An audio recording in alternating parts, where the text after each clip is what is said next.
Et si Anakin Skywalker n'était jamais passé du côté obscur, que serait-il devenu? C'est ce que nous allons voir dans cette nouvelle anecdote. Obi-Wan, je ne suis pas les Jedi que j'espérais. C'est lui l'envoyé. Forme-le. Anakin, je fais plus. Anakin, non!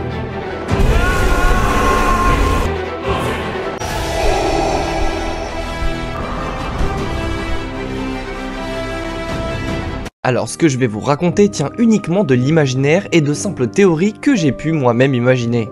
Numéro 1, un amour perdu. Nous le savons, Padmé est enceinte. Anakin, sans doute après la naissance de ses enfants, est voué à deux chemins possibles pour sa famille. Le premier est que le Conseil Jedi, au vu de la situation, renvoie Anakin de l'ordre Jedi. Anakin serait alors devenu tout au plus qu'un simple utilisateur de la Force, mais se voit obligé de laisser de côté son passé de Jedi gardien. La deuxième possibilité serait que peut-être Anakin, trop attaché par la voie du Jedi, finisse par abandonner sa famille, laisser Padmé et ses deux enfants derrière lui. Mais connaissant le personnage, cela me semble très peu probable. Numéro 2, un Jedi exemplaire. Ok, imaginons ensemble ce scénario. Anakin et Padmé ont décidé de laisser de côté leur attirance afin de suivre leur propre voie professionnelle. Padmé devient ambassadrice de Naboo et Anakin, au fur et à mesure des années, acquit de l'âge et de l'expérience auprès d'Obi-Wan, jusqu'à ce qu'un jour, enfin, il obtienne le rang de maître Jedi. Au vu de sa puissance et d'une certaine sagesse acquis auprès d'Obi-Wan, le Conseil Jedi prenne alors la décision de l'accepter parmi eux, parmi le Conseil.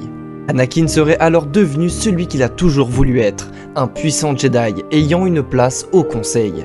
Cependant, Palpatine arrive quand même au pouvoir. Imaginons que Palpatine réussit sans l'aide d'Anakin de renverser la République et attaque tout de même le Temple Jedi. Anakin serait-il mort pendant l'Ordre 66 ou aurait-il réussi à faire comme Yoda, à s'exiler sur une planète lointaine en y attendant la mort? Numéro 3, le Jedi indépendant. A l'inverse du Jedi exemplaire, ma théorie la plus plausible est qu'Anakin serait devenu un petit peu un Jedi comme Qui-Gon Jinn. Au vu de son caractère, Anakin remettrait souvent en cause les décisions du Conseil. Anakin aurait toujours voulu avoir son libre arbitre et ne pas être un mouton suivant bêtement les idées et les ordres du Conseil Jedi sans réfléchir. Connaissant un petit peu le personnage d'Anakin, je pense qu'il aurait plus suivi son instinct, et se laisser guider par la Force et non par le Conseil. En bref, je pense qu'il serait tout simplement son seul et unique maître, car n'oubliez pas, la Force servira de guide. En bref, ce sont de simples théories personnelles que j'ai voulu vous raconter aujourd'hui.